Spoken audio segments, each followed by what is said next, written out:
오늘은 더 잃을 것이 없는 사람의 힘, 더 잃을 것이 없는 사람의 힘이란 제목으로 하나님 말씀 증거하도록 하겠습니다.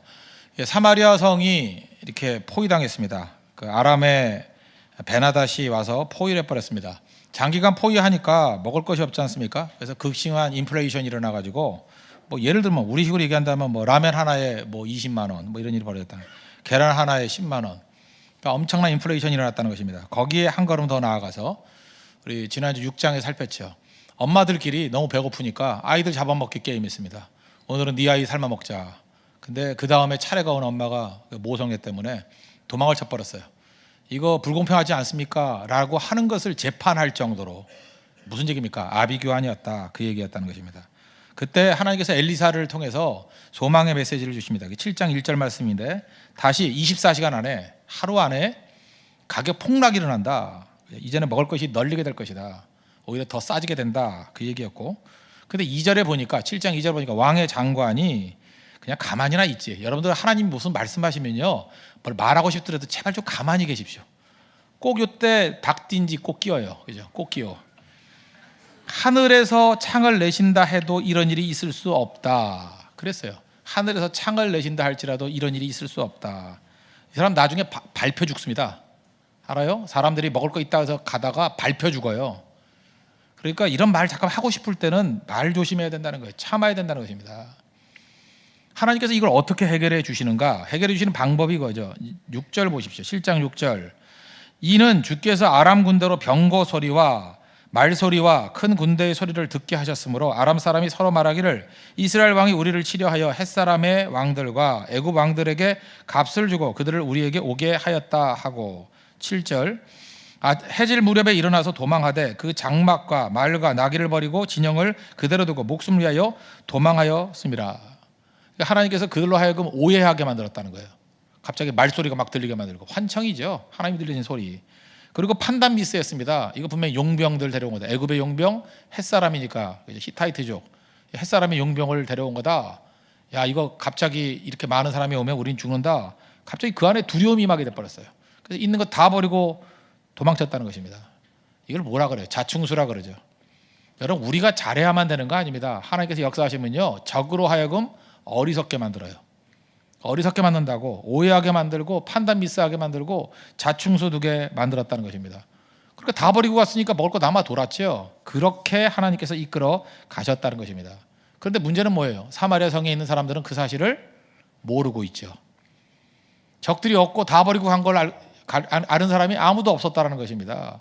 그래서 계속해서 포위된 줄 알고 계속 굶주린 상태가 지속되고 있었다. 이게 오늘 배경입니다. 메시지입니다. 첫 번째, 더 잃을 것이 없을 때 그때가 오히려 성장의 기회가 될 수 있다는 것입니다. 성 안에 먹을 것이 없었습니다. 그런데 이 성 안에 들어가지도 못했던, 성문 어귀에서 얼쩡거리던 나병 환자 4명이 있었습니다. 3절 4절을 보십시오. 성문 어귀에 나병 환자 4사람이 있더니 그 친구에게 서로 말하되 우리가 어찌하여 여기 앉아서 죽기를 기다리랴. 만일 우리가 성으로 가고자 말한다면 성읍에는 굶주림이 있으니 우리가 거기서 죽을 것이요 만일 우리가 여기서 머무르면 역시 우리가 죽을 것이라. 그런즉 우리가 가서 아람 군대에게 항복하자. 그들이 우리를 살려두면 살 것이요 우리를 죽이면 죽을 것이라 하고. 나병 환자가 성문 어귀에 있었거든요. 이거 전염성이 있으니까 못 들어오게 하잖아요. 목숨 걸고 들어가도 먹을 거 없고, 가면 아람 군대에 가면 물론 죽이겠지만 죽이면 죽는 거고 살면 사는 거다. 어차피 이판사판이다. 이럴 때 나온 게 이판사판이죠. 이판사판이다. 그러고 갔다라는 것입니다. 여기서 알 수 있는 게 뭐예요? 더 잃을 것이 없이 포기된 상태에 놓였을 때 그것이 오히려 기회가 될 수 있다는 것입니다. 건강한 사람은 아직까지 희망이 있어요. 미련이 있어요. 못 움직이잖아요. 그런데 다 잃어버리면요, 모험할 수 있습니다. 하나님께서 우리에게 적용해 봅시다. 어떤 사람은 너무 우유부단해요. 움직이지 못해요. 자기 그 안주하는 것에서 벗어나질 못합니다. 그리고 욕심이 좀 많아요. 뭘 버릴 줄 몰라. 그래서 하나님께서 원하시는 놀라운 자리로 가는데 장애가 됩니다. 그럴 때는 명심하십시오. 다 잃게 만드십니다. 다 잃어야 잘 움직이잖아요. 다 잃어야. 그러니까 이렇게 생각하면 돼요. 하나님의 뭘 주더라도 잘 움직이는 인생들은 뭐 잃을 것도 없어요. 그냥 하나님이 차근차근 한 걸음 한 걸음 사용해 주시는데, 하나님 왜 이유 없이 나를 갖다 이렇게 다 잃게 만드십니까? 한번 곰곰이 생각해 봐요. 움직이는 인생이었나? 밤낮 죽치고 앉아있는 인생입니다. 안주하는 인생. 하나님의 뜻보다는 편안함이 목적인 인생. 하나님께서 그렇게 놔주지 않겠죠. 그러니까 이런 메시지가 분명히 우리에게 온다는 것입니다. 하나님께서 나에게 왜 이런 시련을 주시는가? 오히려 시련을 통해서 더 커지는 거고요. 시련을 통해서 움직이지 못하는 사람을 움직이게 만드는 능력이 임하게 된다는 것입니다. 회당장 야이로 높은 지위에 있잖아요. 예수님 따라가기 쉽지 않죠. 남들의 이목이 있으니까. 딸이 죽을 병에 걸립니다. 그러니까 나아가잖아요. 왕의 신하가 예수님께 나온 이유가 무엇입니까? 아들의 병 때문에 극심한 상황이 오니까 움직이잖아요.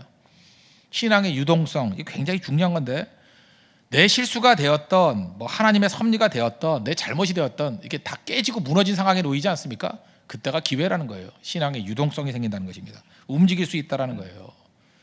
여러분도 하나님 말씀 앞에 가볍게 움직일 수 있는 하나님의 거룩한 종 되기를 바랍니다. 그래서 신앙생활을 잘하기 위해서는 필요한 게 뭐냐 하면 그냥 가난한 마음이에요. 예수님 그랬잖아요. 마음이 가난한 자가 복이 있다고.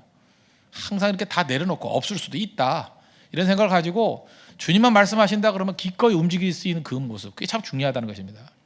젊은이들이 왜 강한지 아십니까? 쥐뿔도 없기 때문에 그래요. 아무것도 없으니까 뭐 가라면 가죠. 믿자야 본전 아니에요. 나이가 들면서 왜 자꾸만 이렇게 그 보수화돼 버리는지 아십니까? 잃을 게 많기 때문에. 그럼 잃을 게 많으면 되잖아요. 그 농담 아시죠? 요즘같이 여름철에 홍수가 났습니다. 뭐 다 떠내려가니까 사람들이 울고불고 난리가 벌어졌어요. 거지 아버지와 아들이 얘기했다 그러죠. 아버지 우린 참 행복하네요. 이렇게 홍수가 나도 잃어버릴 게 없으니까. 아버지 얘기 다 아버지 잘 둔 덕이다. 그런 얘기 들어보셨죠? 그 거지 아버지와 아들의 대화가 우리 대화가 됐으면 참 좋겠어요. 뭐 잃을 게 없는 거, 뭐 떠내려가면 어때? 그죠? 아무것도 없으면 뭐 걱정할 게 없잖아요. 그래서 사도 바울은 빌립보서 4장 12절에서 이렇게 얘기하잖아요. 내가 비천에 처할 줄도 알고 풍부에 처할 줄도 알았다고. 내가 배부름과 배고픔과 풍부와 궁핍에도 어떻게 살지 일체의 비결을 배웠다고. 하나님이 넉넉히 주시면 그냥 쓰는 거예요. 없으면 없는 대로 하나님이 채워주신다고요. 연연해하지 않는 인생, 그게 중요하다는 것입니다. 그 매튜 헨리라는 학자가 있거든요. 성경 오래된 분입니다. 근데 매튜 헨리의 주석, 그건 평신도도 읽을 수 있는 주석입니다. 혹시 신약 주석을 사고 싶으면요, 매튜 헨리 주석 같은 걸 사가지고 단권도 사죠. 다 사지 말고 이렇게 마태복음 같은 거 쭉 읽어봐요. 쭉 읽어보면은 성경 해석하기 좋은 아주 평범한 책입니다. 그 매튜 헨리 주석에 보면 이 부분을 이렇게 얘기했어요. 여기 4명의 나병 환자가 누구냐 그랬더니 엘리사의 사환이었던 게하시와 그의 3명의 아들이다, 이렇게 얘기를 했어요. 그 증거로 8장 4절을 듭니다. 8장 4절을 보니까 그때 왕이 하나님의 사람의 사환 게하시와 서로 말하되 이르되 너는 엘리사가 행한 모든 큰 일을 내게 설명하라 하니. 이게 게하시가 나병 환자가 됐잖아요. 아시죠? 그 나아만이 병 낫고 가니까 욕심이 생겨가지고 쫓아가서 엘리사가 뭐 좀 달라 그랬다. 그래서 삥 뜯어 오잖아요. 그죠? 그랬더니 엘리사가 화가 나가지고 그 나아만에게 임했던 나병이 너한테 가라. 그래서 나병 환자가 됐다고요. 그 소리는 아시지 않습니까? 그래서 결국 역사의 무대에서 사라져 버렸어요. 사라져 버렸는데, 그러니까 나병 환자인 거 확실하죠. 예. 그런데 그때에 이 장면을 다 알기 위해서는 현장이 있어야 되는 거 아니에요. 근데 왕이 이 내용을 물어보는 거 보니까 이 4명의 나병 환자는 게하시와 그의 아들일 가능성이 크다. 제가 볼 때 한 60% 정도는 일리가 있어요. 정확히는 아니지만 만약에 그렇다 그러면, 그런 전제를 놓고 본다 그러면 게하시는 자기 자신의 물질적인 탐욕 때문에 징계받은 거죠. 그렇잖아요. 속여가지고 돈 뜯어낸 거 아니에요. 우리 인간 살다 보면 자기 잘못 안 합니까? 우리 범죄 안 해요? 뭐 죄 지면 안 되는 겁니까? 다 죄 짓는 인생인들인데. 그러니까 게하시가 이렇게 범죄했다는 것입니다. 그래서 범죄로 인해서 실패했습니다. 처절한 실패 상황에 놓이게 되었어요. 그러나 하나님은 거기서 끝내지 아니하시고 또 다른 기회를 주시죠. 세컨 찬스를 준다는 거예요. 세컨 찬스. 그래서 나병 환자가 되어서 오히려 이스라엘 백성들에게 복된 소식을 전하는 도구로 쓰임 받습니다. 그렇죠? 다 도망갔다, 이걸 알려주는 전령으로 사용받게 된다는 것입니다. 그러므로 내가 깨지고 상처 입고 나는 끝장났어, 제발 그런 소리 하지 마십시오. 하나님은 제2의 기회를 주십니다. 그 자리에서 충성하면 오히려 상처 입은 사람이 고백하며 돌아올 때 더 큰 은혜가 있고요. 우리 인생들은 다 그래요. 그 잘난 놈들 싫거든요. 그죠? 기분 나빠요. 얘기해봐요. 뭐 잘난 사람이 잘난 일 했다 그러면 너 잘났어 그러는 거고, 깨지고 상처 입고 버림받고 고난 중에 있고 다 무너졌던 사람이 하나님의 은혜로 일어섰다 그러면 그 안에 메시지가 있습니다. 위로가 돼요. 그래서 상처 입은 사람이 위로자가 된다 그러잖아요. wounded healer. 제가 볼 때 게하시가 그렇게 쓰임 받았다고 저는 생각을 합니다. 참 재미있는 해석이라고 생각합니다. 좀 맞는 거죠. 하나님 앞에 우리 많은 사람들은 당당하게 쓰임받기를 원합니다. 우리는 너무 당당함을 원해요. 아무 흠도 없고 모든 것이 당당하게. 성경을 보십시오. 그렇게 당당하게 쓰임받은 사람이 누가 있습니까? 아브라함도 스타일 다 구경하면서 쓰임받았죠. 그냥 그 아내를 누이라고 속이기도 하고, 다윗도 스타일 다 구겼잖아요. 간음하고 살인하고 다 그러지 않습니까? 비교적 이런 잘못이 안 나온 건 딱 하나예요. 요셉 한 명 빼놓고는 없어요. 다 문제투성이고 깨진 존재라는 것입니다. 그런데 하나님이 그 사람들 사용하잖아요. 사도행전 8장을 보니까 그 돌아다니면서 말씀 증거하는 사람들 어떤 사람들이었어요? 8장 1절 보니까 예루살렘에 큰 핍박이 났습니다. 도망친 사람들이에요. 뺑소니 친 사람들이에요. 무서워가지고. 그럼 우리는 그 앞부분을 보죠. 아니, 핍박이 있다고 도망치는 놈들이 어딨어, 이럴 수 있지만 주님은 그 사람들을 사용해가지고 사마리아 땅끝까지 복음 증거하는데 사용해 주시더라는 거예요. 그리고 안디옥 교회가 그런 사람들을 통해서, 흩어진 자들을 통해서 세워지게 되었다는 것입니다. 여러분, 인생에서 당당함만 있는 거 절대로 아닙니다. 요나 보십시오. 당당했습니까? 범죄하고 난 다음에 물고기 뱃속에 들어갔습니다. 거기서 회개했죠. 그러고 난 다음에 나와서 하나님이 사용해 주시잖아요. 뭐가 그렇게 당당해요? 어쩔 수 없이 한 거지. 비난하는 사람도 그렇게 말할 수 있어요. 요나 어쩔 수 없이 한 거지. 그래요. 우리 다 어쩔 수 없는 존재들이에요. 그리고 쓰임 받는 거잖아요. 탕자를 보십시오. 허랑방탕하게 외국 나가서 다 날려 먹지 않았어요? 그러면 끝난 겁니까? 오히려 성경은 탕자를 귀하게 여기잖아요. 아버지께 찾아온 그 탕자, 그게 진정한 사랑이었다. 우리 하나님의 사랑 그러면 그냥 안기면 되는 겁니다. 기회 주시면 다시 충성하면 된다는 거예요. 이 불순종을 통해서도 하나님께서 일하시는 모든 모습들을 통해서 우리도 있는 자리에서 충성을 다하는 하나님의 거룩한 백성 되길 바랍니다. 그게 귀중한 메시지라는 거예요. 더 잃을 것이 없는 자리. 혹시 오늘 여러분 다 깨진 사람들 있습니까? 자기 자신이 초라하다고 느끼는 분들 계시죠. 야, 나 이렇게 초라한가? 나는 힘도 없어. 왜 나는 이렇게 세상에서 이렇게 작게 만드셨나? 더 잃을 것이 없는 사람이 사실 성장의 기회입니다. 하나님 그걸 사용하시는 거예요. 성경 보십시오. 다 약할 때 사용하셨다는 거예요. 약할 때 강함이 되신 하나님의 은혜를 붙들고 여러분도 잘 쓰임받는 믿음의 종 되기를 바랍니다. 두 번째는 아는 자의 책임을 다하라는 것입니다. 아는 자의 책임을 다하라. 나병 환자가 가서 봤더니 없어요, 아무도. 그래서 배고프니까 신나게 먹고 마시고 그랬습니다. 이 사람들 도덕적으로 그렇게 완성된 사람도 아니에요. 8절 보십시오. 그 나병 환자들이 진영 끝에 이르자 한 장막에 들어가서 먹고 마시고 거기서 은과 금과 의복을 가지고 가서 감추고 다시 와서 다른 장막에 들어가 거기서도 가지고 가서 감추니라. 그냥 정신이 없는 거죠. 그 물건 챙기는데, 그죠? 감추고 또 와서 또 감추고 정말 많이도 챙겼어요. 부정 축제자들, 그죠? 막 챙겼어요. 우리는 안 그래? 여러분들 있으면 챙기라면 안 챙길 것 같아요? 다 챙겨가지. 9절 보십시오. 나병 환자들이 그 친구에게 서로 말하되, 챙기는 것도 충분히 챙기면 이런 반응이 나타나요. 우리가 이렇게 해서는 아니 되겠도다. 오늘은 아름다운 소식이 있는 날이거늘 우리가 침묵하고 있도다. 만일 밝은 아침까지 기다리면 벌이 우리에게 미칠지니 이제 떠나 왕궁에 가서 알리자 하고. 비밀 지키면 우리는 먹고 살 수 있지만 이거 모르는 사람들 다 죽어가잖아. 양심의 가책을 느낀 거죠. 야, 이거 어떻게 안전하냐? 이 소식을 어떻게 안전하냐? 이건 아름다운 소식이야. 이거 우리 민족이 살 소식이야. 근데 우리만 가만히 있으면 되겠니? 가서 알려야지. 그래서 가서 알려야 된다는 양심이 불을 붙기 시작했다는 것입니다. 이게 중요한 거죠. 사실 나병 환자만도 못한 양심들을 우리가 갖고 있지 않습니까? 우린 다 알죠. 예수 믿지 않으면 지옥 간다는 거. 모릅니까? 이런 거 믿습니까? 믿잖아요. 예수님 믿어야 구원받고 안 믿으면 영원의 형벌에 놓인다는 거. 요한복음 3장 36절 보니까 아들을 믿는 자는 영생이 있고 아들을 순종치 아니하는 자는 영생을 보지 못하고 도리어 하나님의 진노가 그 위에 머물러 있느니라. 알잖아요. 알면은 전해야죠. 그렇지 않아요? 진짜 믿는다면 전해야죠. 우리 믿지 않는 부모님께 전해야죠. 형제자매들에게 전해야죠. 친구들에게 전해야죠. 전하지 않는다는 건 이 거짓말 아닙니까? 어떤 형제가 자기 그 친구하고 싸웠다고 합니다. 이유가 뭐냐? 자기가 예수 믿고 난 다음에 화가 난 거예요. 자기 친구 중에 예수 믿는 친구가 있었거든요. 자기가 20년을 사귀었는데 한 번도 전도를 안 했대요. 예수 믿고 구원받고 난 다음에 이 형제가 너무 화가 난 거예요. 야, 임마, 너 때문에 나는 하마터면 지옥 갈 뻔했어. 그리고 멱살 잡고 싸웠대요. 싸운 건 잘못했지만 이건 상당히 근거가 있죠, 그죠? 왜 말 안 했어? 그랬다. 왜 말 안 했어? 여러분, 분명히 친구들이 그럴 거라고요. 예수 믿고 교회 다니는데 한 번도 안 전했어요. 그리고 지옥 가면 여러분들 이리 갈걸요. 저 나쁜 놈. 내 옆에서 한마디도 얘기 안 했어요. 특별히 여러분 부모님들 이리 갈걸요. 그놈 지만 구원받으려고. 불효자네. 불효네. 그렇죠. 다 망치는 거 아니에요? 친구가 있지요. 친구 지옥 보낼 거예요? 계속 보낼 거냐고요. 지금도 이렇게 교수하는지 모르겠지만 그 숙대 그 공예과 옛날에 강사로 했던 뭐 이런 말 하겠습니다. 어떤 황시성을 가진 자매인데 그 리즈디라고 그 로드 아일랜드 거기에서도 공부도 했던 자매인데 이 자매 지금 교수 됐을 거예요 아마. 그죠? 이 교수 된 이 자매가 하는 얘기를 들어봤어요. 예수 믿고 아주 뜨거운 자매예요. 굉장히 뜨거워요. 친하게 지내는 그 후배가 있었답니다. 이 자매도 예수 믿고 그냥 180도 뒤집힌 자매예요. 너무너무 뜨겁게. 그런데 예수 믿고 난 다음에 자기 그 친구들이 있을 거 아니에요. 크리스찬 친구 하나를 만나고 또 화를 벌어냈대요. 너 믿는다고 하면서 왜 나한테 한 번도 전하지 않았니?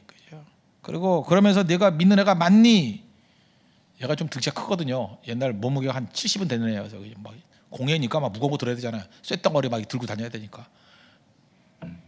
막 그랬더니 그 예수 믿는 자매가 제 아는 자매인데 울었어요. 막 슬프다고 울었어요. 내가 그때 박수 쳐줬어요. 저 울어도 싸다고. 그렇잖아요. 왜 자기 친구한테 복음 증거하지 않았냐고. 그래서 그 친구가 나중에 믿고 난 다음에 화가 나니까 소리 때리는 거예요. 넌 믿으면서 왜 나한테 전하지 않았니? 울면 다예요? 그래서 그랬죠. 그 자리에서 피눈물이 흐르도록 울어야 된다고. 삶이 방향이 바뀌도록 울어야 된다고. 그래서 두 명이 있었는데 그 옆에도 어떤 믿는 자매가 하나 있어서 후배가 하나 앉아 있었는데 막 공포스러운 표정을 짓고 있어요. 그 다음에 자기 이름 올 거니까 너 얘기 안 했어. 그러고 막 우는 거예요. 옆에가 부들부들 떨면서 저 예수 믿은 지 2주밖에 안 됐어요. 그러더라고요. 자진 신고하더라고요. 나 2주밖에 안 됐어요. 그랬더니 그 자리에 한마디 더 2주면 빨리 전해야지. 너도 넌 싱싱한 거잖아. 막 그러면서 그죠. 싱싱하게 믿었잖아. 근데 왜 전하지 않았냐고. 나 이 자매 너무 마음에 들어요. 예수를 믿고 난 다음에 그죠. 자기가 너무 구원의 감격이 크니까 주변에 있는 믿는 자매들 다 찾아다니면서 욕을 하고 다니는 거예요. 그죠. 난 그 욕하고 다닌 것이 그때 교회에 한번 부흥을 일으켰어요. 그죠. 그 주변을 다 뒤집어 놨다고. 워낙 그 다이나믹한 자매였는데 그죠? 다니면서 왜 나한테 전하지 않았냐고 붙들면서 교수님한테 듣는 거예요. 왜 믿는데 나한테 전하지 않았냐고 계속 그러고 다니는 거예요. 이게 그 자매의 전도였어요. 왜 나에게 전하지 않았냐고 다 고개를 못 들고 그죠? 그 다음부터 극과 부흥이 일어났어요. 다들 그 욕 안 먹으려고 다 전도하고 면피하려고 한 번씩 전하기도 하고 그러다 보니까 사람들이 오기 시작하더라는 것입니다. 비슷한 얘기가 여기만 있는 게 아니에요. 허든 테일러 그 일기 이런 데 보면 나오는데 그 이전에 선교사님들은 뭐 특별히 미국 선교사나 영국 선교사가 그런 일을 많이 했잖아. 이렇게 문화적인 선교 많이 하지 않았습니까? 그래서 병원 지어주고 학교 지어주고 문화를 통한 선교. 그것도 필요하다고 생각합니다. 이번에도 고성 갔더니 문화적인 전도가 필요하다고 느꼈어요. 그런데 어떤 마을에 갔더니 거기 예수 믿는 사람들이 통곡을 하면서 그러더라는 거예요. 왜 이제야 그 말씀을 증거했습니까? 이 마을에 선교사가 들어온 지 60년이 됐는데 병원은 지어주고 학교는 지어줬는데 왜 예수 그리스도의 복음 십자가를 증거하지 않았습니까? 그러면서 그들이 울면서 하는 얘기가 뭐냐 하면 우리 아버지가 그 말씀을 못 들었어요. 그리고 돌아가셨대요. 내 할아버지가 그 말씀을 못 듣고 돌아가셨어요. 그렇게 중요한 걸 왜 뒤로 미루냐고. 학교가 뭐 중요하냐고. 병원이 뭐 중요하냐고. 병원 한번 죽으면 천국 가면 되는 거지만 학교보다 병원보다 더 중요한 거 순서가 바뀌어야 될 거 아니냐고. 복음 증거해주고 그 다음에 학교를 짓고 복음 증거하면서 그 다음에 뭐 병원을 짓고 정 안 된다 그러면 병원 지으면서 복음 증거하고 학교 지으면서 복음 증거하면 안 됐냐고. 허든 테일러의 중요한 메시지예요. 그래서 영국 선교사 가운데 허든 테일러만 복음이 앞장서 있어요. 이 얘기 충격받아가지고. 우리에게도 똑같은 충격이 있어야 된다고 생각합니다. 복음 증거해야 됩니다. 우리 다 예수 그리스도의 십자가의 능력이 우리를 구원한다고 믿었지요. 복음 증거에 생명 걸어야 된다는 것입니다. Woe to me if I do not preach the gospel. 내가 복음 증거하지 않으면 화가 있을지로다. 바울의 고백입니다. 이 고백이 우리 고백이 되어야 된다는 거예요. 최근에 우리 그 배 사고가 나지 않았습니까? 가슴 아프죠. 많은 어린 학생들이 희생당했습니다. 나는 이 사건을 통해서 우리에게 새삼스럽게 내가 볼 때 제가 태어나서 처음 겪는 것 같아요. 처음 겪는 거. 죄에는 두 가지 죄가 있습니다. 자귀의 죄와 부자귀의 죄. Sins of omission 또 Sins of commission. 이 Sins of commission 그러면 자귀의 죄. 이거는 뭐 사람을 때리거나 칼로 찔러 죽이는 거. 이건 자귀죠. Sins of commission. 실제로 내가 범죄하는 거야. 내가 도둑질 하거나 내가 하는 거야, 내가. 그러나 sins of omission, 무작위의 죄 또는 부작위의 죄 이런 게 있다는 것입니다. 이건 뭐예요? 내가 살릴 수 있는데 외면해 버리는 거예요. 내가 가서 건지면은 살 수 있는데 모르는 척하는 거예요. 이번에 배상원 한 거에 대부분이 sins of omission 이 문제를 다루고 있는 거 아니에요? 그렇지 않아요? 해경이 누구 죽인 거 아니잖아요. 건질 수 있는데 안 했다라는 거 아니에요. 선장이 직접 죽인 거 아니잖아요. 건질 수 있는 기회가 있었는데 안 했다라는 거 아니에요. 이거 갖고 처벌받은 적은 거의 없어요. 근데 이번에 처음으로 이것이 중요한 문제가 돼버렸잖아요. sins of omission, 부작위의 죄. 복음 증거도 마찬가지입니다. 내가 뭘 잘못했냐고요? 왜 알면서 전하지 않아요? 왜 알면서 전하지 않아요? 많은 국민들이 그 배상원한 거에 대해서는 굉장히 분노하잖아요. 그렇게 해야죠. 그거 했어야죠. 우리 잘못들이죠. 왜 그거에 대한 잘못은 그렇게 크게 부각하면서 복음 증거에 있어서 sins of omission, 왜 부작위의 죄에 대해서 말 안 하고 있습니까? 우리 다를 게 뭐가 있어요? 영적인 해경이고 영적인 선장이고 다를 게 뭐가 있어요? 다 똑같은 것이. 적어도 이 나병 환자들은 그걸 알았다는 것입니다. 겁이 덜컥 난 거예요. 이거 전하기만 하면 살 수 있는 길이 있는데 왜 가만히 있지? 그래서 간 겁니다. 여러분, 우리는 바리새인 같이 눈에 보이는 죄만 얘기합니다. 너는 뭘 했고 그 백날 나열해 보십시오. 그 죄보다 오히려 건질 수 있는 많은 기회를 무시했던 죄가 훨씬 더 클 수 있다는 거 잊지 마십시오. 이건 집단 학살이에요. 그럴 수 있다는 거 잊지 마십시오. 그래서 우리가 알고 있는 거, 우리에게 깨우침을 주신 거, 우리에게 은혜를 주신 것들을 전해야 됩니다. 복음 증거는 해도 되고 안 해도 될 문제가 아니라 우리 모든 성도가 반드시 해야 될 능력이라는 것입니다. 옛날에 얘기했지만 어떤 수도원 스토리 아시죠? 수도원장이 계시는데 수도원생들이 있었습니다. 설교 훈련을 시켰어요. 하루는 어떤 수도원생에게 찍어서 너 내일 설교해 그랬다는 거예요. 설교하러 올라갔더니 너무 당황스러워서 하나도 말을 못하겠더라는 거예요. 그래서 밑에 있는 사람들에게 물었답니다. 오늘 제가 무슨 설교할 줄 아십니까? 그랬더니 알 리가 없잖아요. 모릅니다. 그랬더니 나도 모릅니다. 그러고 내려갔다는 거예요. 수도원장이 화가 났습니다. 너 그걸 설교라고 하냐? 한 번 더 기회 주겠다. 내일 한번 해봐라. 그 다음 올라갔습니다. 역시 똑같아요. 사람들 쳐다보니까 눈앞이 하얘져요. 똑같이 물었습니다. 제가 오늘 무슨 설교할 줄 아십니까? 어저께 모른다고 내려갔죠? 다 압니다. 그랬어요. 아는데 뭐하러 합니까? 그러고 내려갔어요. 수도원장이 화가 머리까지 났습니다. 마지막 한 번 더 기회 준다. 이제 마지막이다. 3-4번이니까 마지막이다. 잘해봐라. 근데 이 수도원생은 초질관에 은사가 있었던가 봐요. 또 똑같이 올라가서 얘기합니다. 제가 오늘 무슨 설교를 하려는지 아십니까? 이제는 밑에 있는 사람이 헷갈리는 거예요. 그죠? 안다, 모른다 그래도 내려가 버리고 안다 그래도 내려가 버리고. 그래서 반은 안다 그러고 반은 모른다 그랬어요. 그랬더니 이 사람이 뭐라고 그러냐? 아는 사람이 모르는 사람에게 가르쳐 주십시오. 그때의 수도원장이 박수치며 나왔다 그러잖아요. 내가 평생 들어본 설교 중에서 오늘같이 멋진 설교를 처음 들어봤다고. 복음의 핵심이 뭡니까? 아는 자가 모르는 자에게. 그다음부터 그 수도원의 표가 됐대요. 아는 자가 모르는 자에게.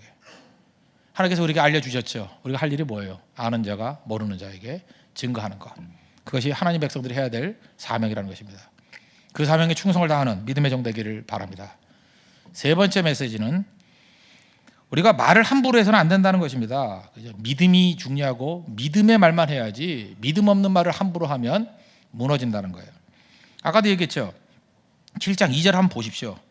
그때 왕이 그의 손에 의지하는 자 곧 한 장관이 하나님의 사람에게 대답하여 이르되 여호와께서 하늘에 창을 내신들 어찌 이런 일이 있으리요 하더라. 엘리사가 이르되 내가 내 눈으로 보리라. 그러나 그것을 먹지는 못하리라. 그냥 하나님께서 특별한 방법으로 이 문제를 해결해 주실 것입니다. 그러면 믿어지지 않더라도 그냥 가만히나 있지. 괜히 아까 닭띠같이 꼭 끼었잖아요. 뭐라 그랬어요? 하늘에 창을 내신들 어찌 이러한 일이 있겠냐고. 그때 엘리사가 한마디 얘기합니다. 네 눈으로 볼 거야. 네 눈으로 볼 거야. 그러나 너는 먹지 못할 거다고. 하나님께서 그 말박구 소리가 나게 만들어서 아랑군대 다 물러가게 만들었죠. 그 다음에 나병 환자들이 와가지고 저기 먹을 게 있다. 그 소식을 들은 백성이 우르르 몰려나가다가 이 사람 밟혀 죽었습니다. 밟혀 죽었어요. 19절 20절 보십시오. 그때 이 장관이 하나님의 사람에게 대답하여 이르되 여호와께서 하늘에 창을 내신들 어찌 이 일이 있으랴 하매 대답하기를 내가 내 눈으로 보리라 그러나 그것을 먹지 못하리라 하였더니 그의 장관에게 그대로 이루어졌으니 곧 백성이 성문에서 그를 밟음에 죽었더라. 그러므로 여기서 알 수 있는 게 뭐냐, 하나님이 가장 싫어하는 건 뭐냐 하면 믿음 없는 마음이에요. 믿어야 돼요. 마가복음 9장에 보니까 귀신 들린 아들을 데려온 아버지가 있잖아요. 뭐 하실 수 있거든 뭐 이따위 소리 하니까 예수님께서 뭐라 그래? 할 수 있거든이 무슨 말이냐? 믿는 자에게는 능치 못할 것이 없느니라. 믿음 갖고 시비 거는 거를 하나님께서 가만 안 둬요. 그때 아버지가 놀라가지고 소리 질러 가로되 내가 믿나이다, 나의 믿음 없는 것을 도와주소서 이러면서 살았어요. 믿음 없는 게 1차적인 문제. 믿음 없으면 입이라도 다물고 있어야 되는데 믿음 없으면서 믿음 없는 걸 자꾸만 말하는 거 죽습니다. 명심하십시오. 죽습니다. 그래서 이스라엘의 범죄 가운데 제일 큰 범죄가 원망이었다고 잊지 말아요. 죽습니다. 우리는 어떤 너무 힘들면 나도 모르게 원망해요. 나도 모르게 믿음 없는 소리를 한다고요. 제발 그거 아니면 기도를 못하면 입이라도 다물고 있어야 돼요. 입이라도. 결코 함부로 말하는 거 아닙니다. 결국 밟혀 죽더라. 중요한 메시지입니다. 그만큼 하나님의 말씀은 힘이 있습니다. 말씀 증거에서 죽이는 자들이 아니라 살리는 자들 되는 우리 하나님 은혜의 종 되기를 바랍니다. 우리에게 큰 믿음 주십시오. 그죠? 믿음을 위해서 기도하는 하나님 백성 되기를 바라고, 아는 자들, 그죠? 이렇게 죽어가는 백성들에게 생명의 복음을 증거해서 살릴 수 있는 하나님의 종들 되기를 바랍니다. 그리고 제일 중요한 거, 하나님께서 더 잃을 것도 없게 만들 그때에 우리를 하여금 움직이게 만드신다는 거예요. 주님 말씀 앞에 철저히 순종하고 움직임을 통해서 열매가 거두는 믿음의 종 되기를 바랍니다. 모두 다 자리에서 일어나겠습니다. 구원의 노래, 구원송 찬양하겠습니다.